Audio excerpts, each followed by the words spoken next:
Hi, I'm Andy Devine. Bonsoir. Hey. Before I start, I just wanted to read something that's my favorite piece of literature. So you guys might be familiar with this. A, B, C, D, E, F, G, H, I, J, K, L, M, N, O, P, Q, R, S, T, U, V, W, X, Y, Z.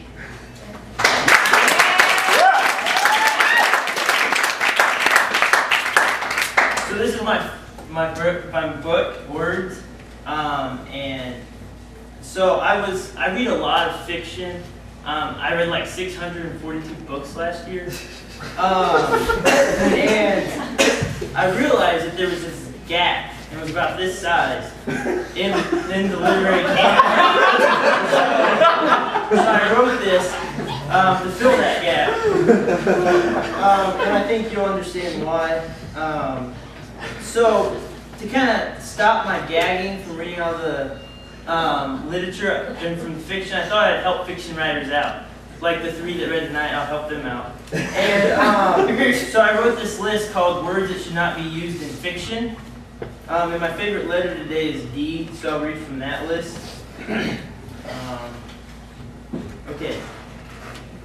Daddy, daft, dame, damn, dangle, dapple, dappled, dash, dashing, daub, daub, dawn, dawn, daydream, deadhead, dean, dean, dearth, debauchery, debunk, decadent, deciphered, decree, deduced, deep south,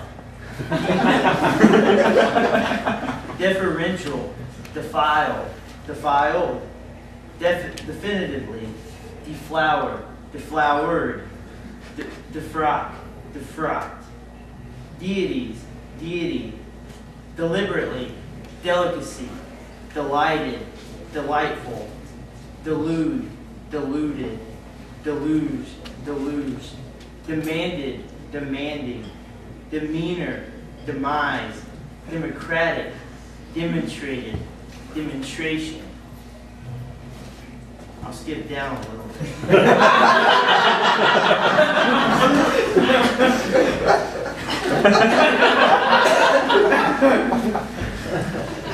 Diapers, dibs, dick, dick, diet, differently, dignified, dilated, dimwit, diplomat, dirge, disabused, disabused, disagreeable, discomfort, discouraged, discreetly, disdain, disdainful, disemboweled, disgorged, disgraceful, disgruntled, disguised, disgust, disgusted, dismantled, dismayed, disbranded, dispelled. We'll skip down some more. And doted, doted, doing, dragon, dragons, drastic, dream, dream, dreamlike, dreamy, drowsily, duplicate, duration, duress, dutiful, dutifully. You can clap now. Oh, yeah.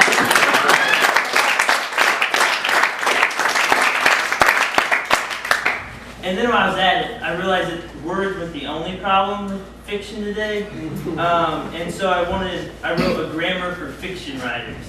And it's like 8 pages long, but I only read like 3 pages. So, or 2.5. Alright, so this is the beginning of a grammar for fiction writers.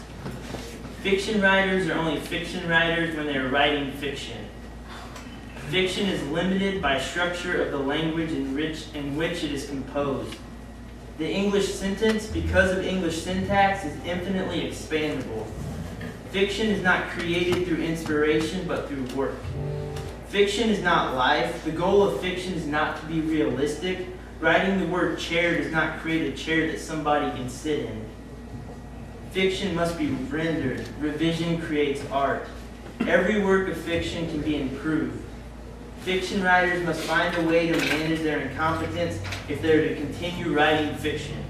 The conception of the fiction is always greater than the execution of the fiction. A great work of fiction eliminates what is external to it and detaches itself from the world in which we live. Create a fictional world that is elsewhere. Every word has some amount of reference. The fiction writer must control that reference. It doesn't matter what happens in fiction. Meaning doesn't matter in fiction. It doesn't matter whether a particular character wins the race or not. Whether the dress is blue or green is inconsequential. Plot, character, and description do not create fictional narrative. We all know how the story ends. If you have the baby, then the baby will die. If you fall in love, then the love will end. Words, feeling, and the properties of language create fictional narrative.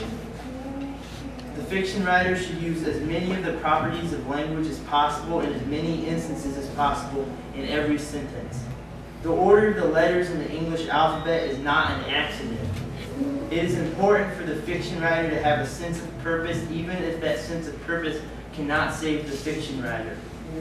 The great fiction writer is possessed by considerations that nobody else cares about. Whatever word is being considered, is it an important word? The energy of the diction has to arise from the vocabulary that has preceded it. If the fiction writer chooses the correct noun, then the fiction writer does not need an adjective.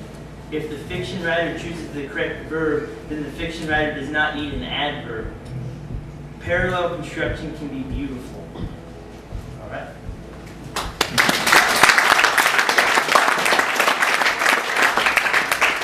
All right, so I write alphabetical stories, which I'm sure will blow your mind once I read one. So I'm going to read a couple now, and you'll get the idea.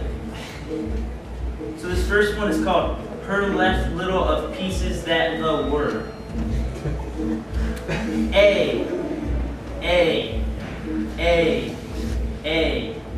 about, and, around, at, be, bed, behind, body, catch, chair, clippings, cushion, depressed, die, drain, edge, find, foot, glass, going, had, hair, has, her, house, in, it, kitchen, left, lip, man, nail, of, on, parts, print, she, sink, sit, some, that,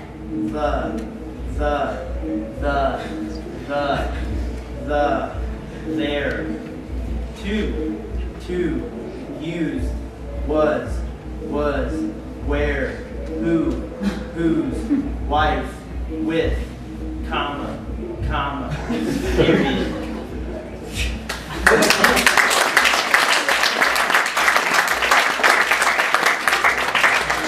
I'm going to read two more, and then I'll be done. These are both alphabetical stories, which I'm sure you're blown away by.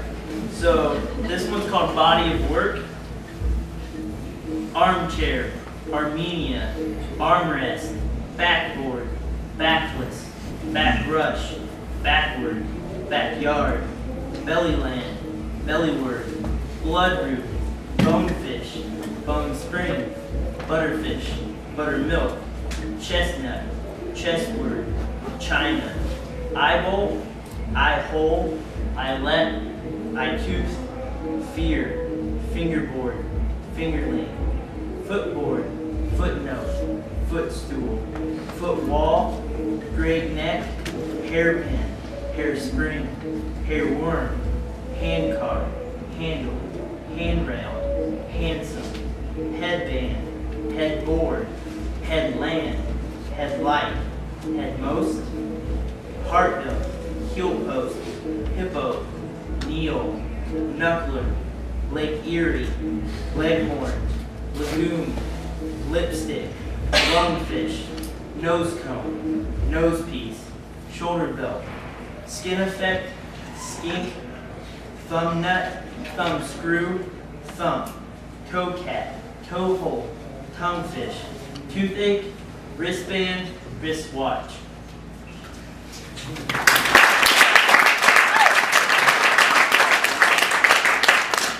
And I'm really excited about this last piece. It just blew my mind, and it's going to blow yours.